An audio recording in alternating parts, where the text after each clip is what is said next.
Welcome to this episode about the life and work of Jean Dieuzaide, a remarkable French photographer whose influence continues to resonate in the world of photography. Dieuzaide was a key figure in the realm of humanist photography and photojournalism. Throughout his career, he captured not only the beauty of daily life, but also the emotions and spontaneous expressions of people, making them the heart of his work. He was known for blending documentary photography with an incredible sensitivity to the aesthetic. This style allowed him to create images that were both raw and beautiful, filled with meaning beyond what was seen in the frame. Dieuzade's impact on post-war photography in France was also immense. He was an active member of the renowned RAFO agency and worked with several other important publications, documenting key moments in history. From social life to the cultural shifts in Europe, his images told the stories of the time in a way that words could never fully express. One of his most famous moments came when he became the first photographer to take an official portrait of Charles de Gaulle, the prominent French military leader of World War II, during a visit to the recently liberated city. But what made Dieuzade's work truly special wasn't just his technical skills. It was his ability to tell a story, to bring out the humanity in his subjects. He wasn't just taking photographs. He was capturing the essence of life, of moments that spoke volumes. One of the highlights of his career was his exploration of southern France, especially the region of Occitania. Here, he delved into the traditions, culture, and landscapes, preserving them in his images. He also captured the city of Toulouse and its surroundings, offering a unique look at both urban and rural life in the mid-20th century. He saw beauty in places and things that might have otherwise been overlooked. In the 1950s, he traveled to Spain, where he had the chance to meet Salvador Dalí. The two spent time together, and Dieuzaide captured some iconic photos of the artist, including one where Dalí is submerged up to his neck in water, holding two jasmine flowers, with his famous mustache making the shot unforgettable. Throughout all of his work, you can see a style that reminds you of contemporaries like Robert Doisneau or Willy Ronis. It's all about humanistic portraits, where the environment and context of the subject play as important a role as the person themselves, making each photograph feel rich with life.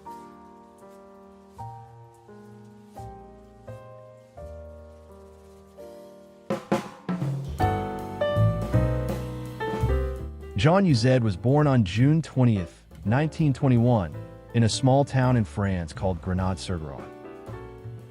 From an early age, art captured his attention. It wasn't a surprise, really, considering his parents.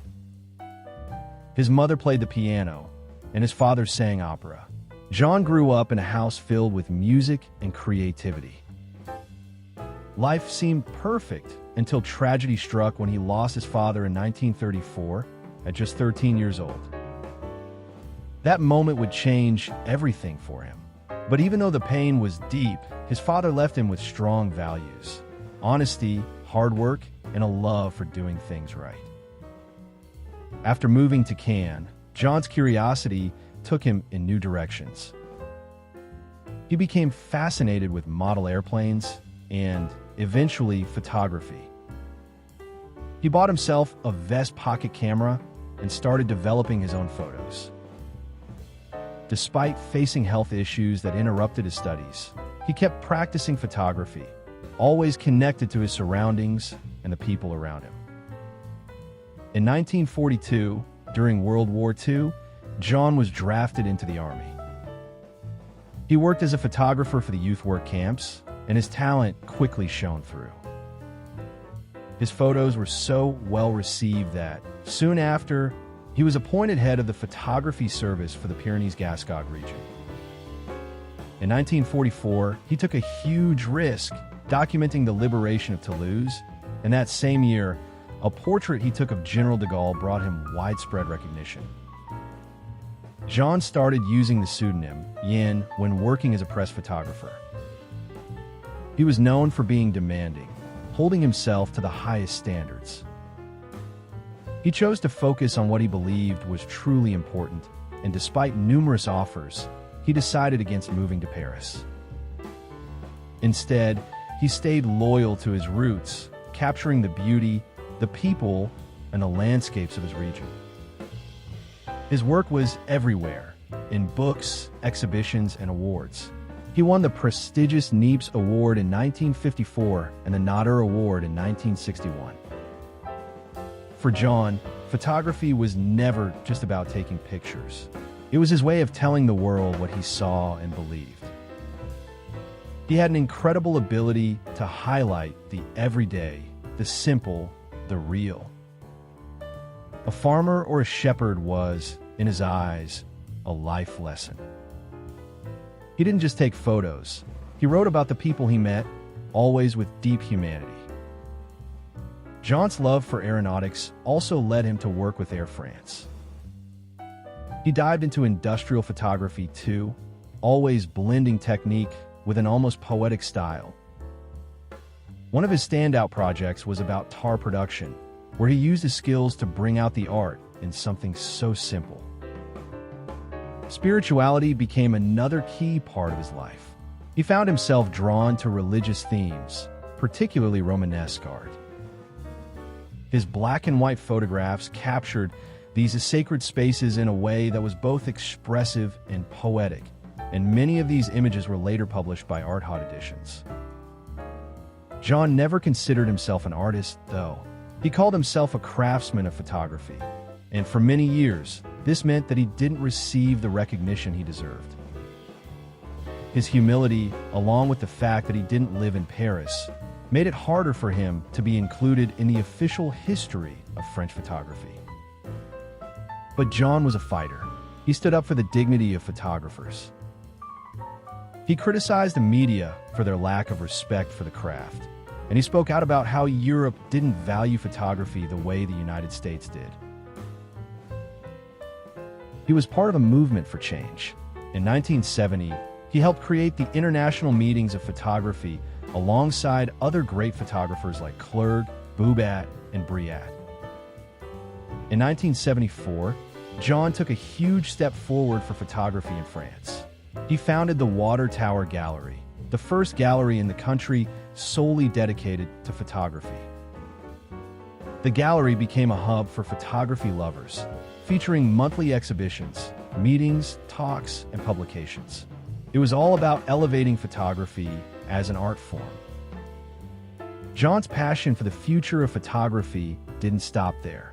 In 1977, he fought to protect the production of Baryta paper, a critical material for photographers. His efforts ensured its continued production, showing his dedication to the craft.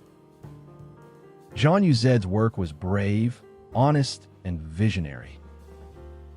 Today, his oeuvre lives on in over 1 million negatives, carefully preserved by his wife, Jacqueline Dieuzaide.